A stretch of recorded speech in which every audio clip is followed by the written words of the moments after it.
welcome back to my YouTube channel. Welcome back, and oh guys, thank you so much for your continued support, and to all my new subbies, welcome to this very beautiful family. And if you are here watching my videos for the very first time, please do support a girl by clicking on that like button and the subscribe button. And hey, you can even share this video if you like, you know. So yes, anyways, let's get on with today's video. So today's video is actually a follow-up video. Me and my adorable sister Lizzie, shout out Lizzie, we did a video talking about like basically our own personal journey and basically how we ended up studying medicine in Russia and our perspective of being a student, like the student's perspective basically of studying medicine in Russia. And I've been getting quite a lot of inboxes, people asking me questions like, you know, about Russia, basically like a lot of questions. But today I hope to try and answer the most frequently asked questions, because I feel like that video was not really too informative, you know, but I hope that this one will give a little bit more details and all of that. So yes guys, do also share this video guys, just in case someone wants to study in Russia and they want to know, like, you know, stuff about just coming to study here. So I actually made like a small list guys, so if I look down it's because I'm reading from the list that I made, okay, so I don't forget stuff. So yes guys, basically like people want to know like when can they start applying to come study in Russia. People are actually asking like, I'm in grade 11, should I start applying now or should I wait until grade 12? Honestly speaking, I think just wait. If you're in grade 11, do not start applying just yet, you know, because even like when you come to study here, like I think they take your grade 12 results, not your grade 11 results. So just finish your grade 11 and then go into grade 12 and then apply when you're in grade 12, okay? And then also people were asking me like, okay, I'm in BSc, I'm trying to upgrade, you know, I'm trying to fix my marks. Actually, like I'm doing a bridging course. I want to finish the bridging course before I can start studying medicine and all that. Actually here in Russia, like they don't really take like BSc results from, I don't know, okay, from my country, no, they don't really take those.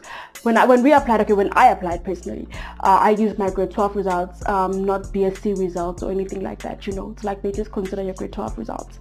And then another question is people ask me are like, should you have like straight A's, like should you like be, you know, or like, yeah, honestly speaking, I think this was actually mentioned in that video that I did with my sister.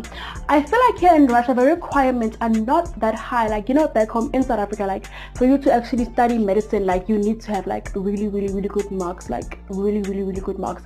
But here I feel like, honestly speaking, the requirements are not as high. Like honestly speaking, like I know a lot of people here that didn't really get straight A's, you know, but they still made it, like even with average marks and all of that, you know. But yeah, you can actually get that opportunity. But though when you want to apply for a bursary, now that's where the problem comes, okay? But we will talk about the bursary in this video as well. The next question is like, how can you actually come to study in Russia, like which agencies to use and all of that. Okay, we came here using an agency called Ruckus. I think I mentioned this also in my previous video, but there's also an agency which I know, it's called Simitex. I was also able to kind of like communicate with them because yeah, I was like just talking to them about universities and all that. And yeah, you guys can check them out. If you don't really know about these agencies, you can actually like inbox me. I'll give you the contact details of either Ruckus or Simitex. And also guys, when you are applying, like I mentioned before, please do request a list of universities. They actually do give you a list. Unfortunately, like I told you guys, we didn't get to see any anything like that, but some people told us like when we came that, oh yeah, like I got to choose, like they gave me a list of, I think, different countries, like I think was it a girl from Zimbabwe, a girl from Botswana, and other countries too. Like it's like their Ruckus agencies, like when you go there, like they actually give you a list of universities to pick from. And like I said guys, please request it. If they don't give you a list, request one and do your research guys on those universities, please, I beg you. And don't just take what the university site tells you. Like I said, contact some students that are studying there. Just try to get a view so that you are not like because you know how some people like to promote their stuff, sometimes they'll just sugarcoat some things and all that. So just get all the sides, like all the views, and then see if, okay, I'm okay with going to this university, I'm okay with going, and also compare the prices as well, you know. So yeah, Don't just take what the agencies or the sites are telling you guys. Do your own research, I beg you. And then also, okay, yes, yeah, so we came here with an agency called Ruckus, and it's not just medicine, by the way. If you want to do like maybe engineering or veterinary science, I think also aviation, but I'm not quite sure about aviation, and I think that's also teaching somewhere in Nizhny. So yeah, just talk to these agencies and ask them like which other courses you can do besides medicine. Okay. And then okay, personally, my own personal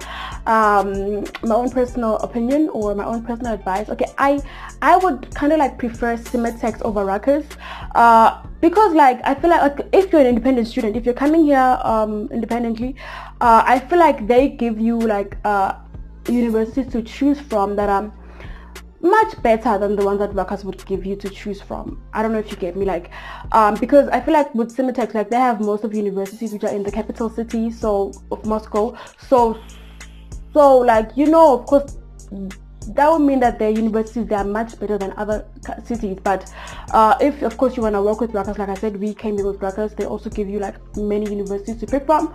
You are more than welcome to also use Ruckus, actually, because I think most people that I know actually use Ruckus. Like most people that I know have used Ruckus. So yeah. Now about the bursary, people want to know like, okay, so I'm in this province, how can I get a bursary? I am from Mpumalanga, and my province actually does offer like this bursary like almost every year. I think every year actually, like they have a bursary that brings like students to come and study in Russia like almost every single year. So yes, if you're in Mpumalanga and you want to know more about this bursary, please do inbox me. I'll give you all the details regarding that bursary. Or even if you stay on Nelspruit, you can even visit the office of the department. It's actually not from the health department, it's from the education department. So do visit their offices, the Department of Education. They will tell you more about the bursary as well. And then also, I know Gauteng also offers a bursary, because we have some students from Gauteng that are under a bursary in my city where I'm studying. But I don't really know much about how the bursary works.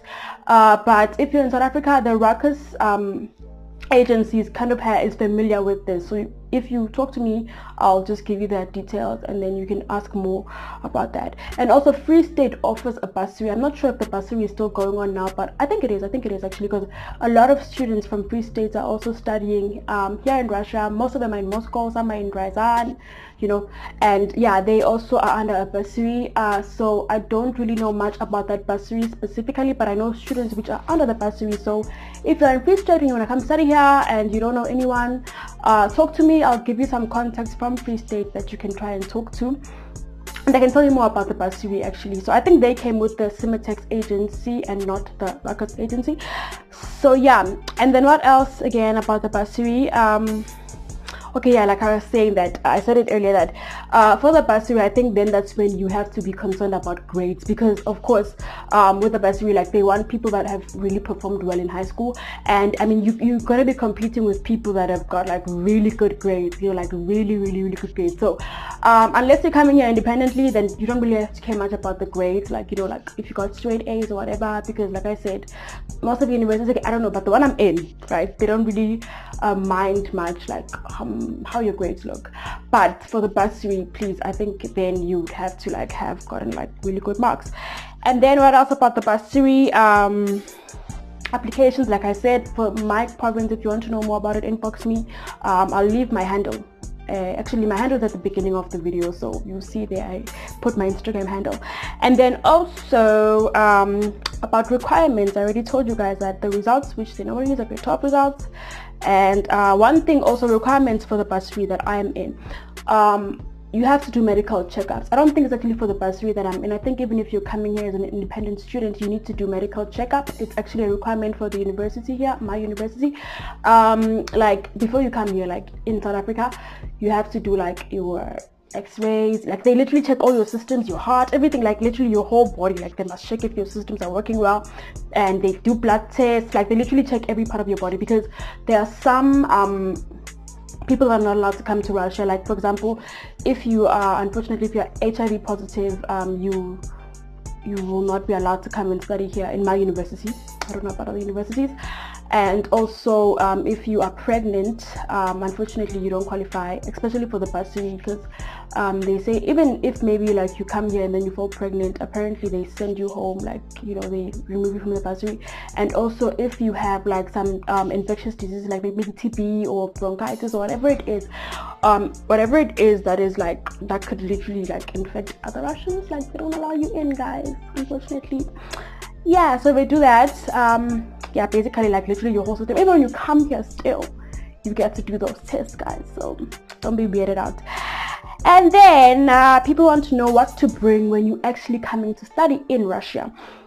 I've mentioned this before, but if you are a person that really likes to study with a hard copy, like a hard copy textbook, because here unfortunately they have like limited English textbooks, unfortunately. So if you really like to like study like using your own textbooks, like not the ebook but like a textbook, I would say bring some textbooks. Also girls, listen, especially the girls, please, if you like to do your hair, maybe you like to relax your hair, do bring your own hair relaxers and all of that, you know, like your hair products, especially if you have maybe like an afro or any kind of hair. Basically I would say just bring your own products, because like Russia is dominated mostly by white people, so they don't really have a lot of like products for black people, unfortunately. So they like, people do sell it, like maybe like other students will sell it, but the price will be higher. So to save yourself the money, I would say just bring some hair products, honestly, even if it's like braids, you want to like my hairpiece, so like just stock up, especially in whatever it is, stock up and then come with that here. And then also I mentioned it before, Vaseline, petroleum jelly, they don't really have that here. Actually I've seen it now recently at the shops, but it's so expensive, so I'd say bring some from back home. Also, okay, makeup for girls, like if you are like maybe, you know, like dark brown skin girls, you guys are beautiful. But unfortunately they don't really have like a lot of foundation, affordable foundation for people like that are black. So I would say just bring your own foundation from back home, and also maybe some other makeup things that you just like to get from back home, you know, yeah, to save yourself money. And also spices, like I've mentioned before, if you are very picky on the taste, you know, like your seasoning and stuff, I would say just bring your own spices from back home, and some maybe treats, some South African treats, like, because here they don't really have a lot of food that we have back home, like, you know, those specific South African goodies, you know, so I would say bring that. And also guys, like, don't stress yourself about, oh my god, because I remember when I came to this, I was like, oh my god, should I bring coats? I know it snows in Russia, I know it's cold. Should I bring like winter clothes? Should I bring boots? Like, should I bring all of this? They have winter clothes in Russia. Actually, I think I've seen it with us, like every time when we go home, because we get to go home like almost every year, just that now of course we're at the pandemic, but we go home like every year. And I've seen that over the years, like now whenever I pack my clothes to come back to Russia, my suitcases now is like, I don't pack as much clothes as I used to pack before, but now my suitcase has a lot of hair products, a lot of like maybe some toiletries. Oh yeah, also maybe if you have like some specific things which you like to use for your face or whatever, like specific toiletries, I would say kind of bring your own if you are very specific and very picky. I know some people, like maybe they have like sensitive skin and they use specific skin products.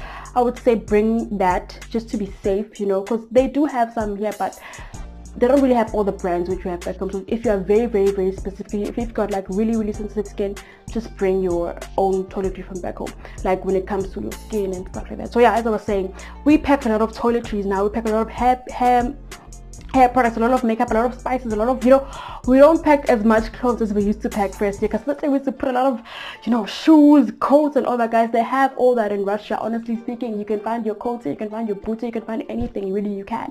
So don't stress yourself much about packing a lot of coats, you know, because you can get that here, you know. So yeah, yeah, what else do people ask? Okay, I think that's just basically the most important things which you can bring, which they don't really have here, unless I'm forgetting something. What do I normally bring? I think it's just that, honestly speaking, you know. And then after Russia, people were asking me like, okay, so what's gonna happen after Russia? You graduate and then what? Well, if you want to practice an essay and you've graduated in Russia, even if you are an South African citizen, you have to write the board exam, okay? And you have to be registered under the HPCSA to write the board exam. It's not like after you graduate here you're gonna go and start working, you know, as much. Okay, yeah. So yeah, it's not like you're just gonna go in there and just start working. No, honey, you have to write the board exam. And I don't know, because with the HPCSA, guys, the rules keep changing, and almost every year they have something new which they've edited and they've made some adjustments. So I don't know how it'll be in a few years time, or even when I finish. I don't know, because they've edited another rule right now. So it's just, yeah, it changes every year. But for now, I know that we do write the board exam when we get to essay. Before you can even start touching a patient, you must write the board exam, and it's in 2 stages. You have to do the theory and then do the practical parts. Okay, it's in 2 stages. And I know you're given like 3 or 4 chances, and if you fail, then you don't qualify to write again. Then you can't practice an essay. That's the tricky part. But I don't mean to scare you guys. Yeah, but that's just basically it. We have to write the board exam. I don't just get there and I start working. Hence, listen, if you are already in medical school in SA, guys, I know some people that have come here, maybe they had to drop out of medical school in South Africa, maybe to come and study here because of the excitement. And I mean, I won't lie, I was also like, oh, studying in Russia must be better than studying in SA. Like, oh my god, I'm going to be studying overseas. Wow, who wouldn't want to go there? You know, so who wouldn't want to go there? So my own advice, honestly speaking, if you're already in med school in South Africa, I would say please stay there. Please.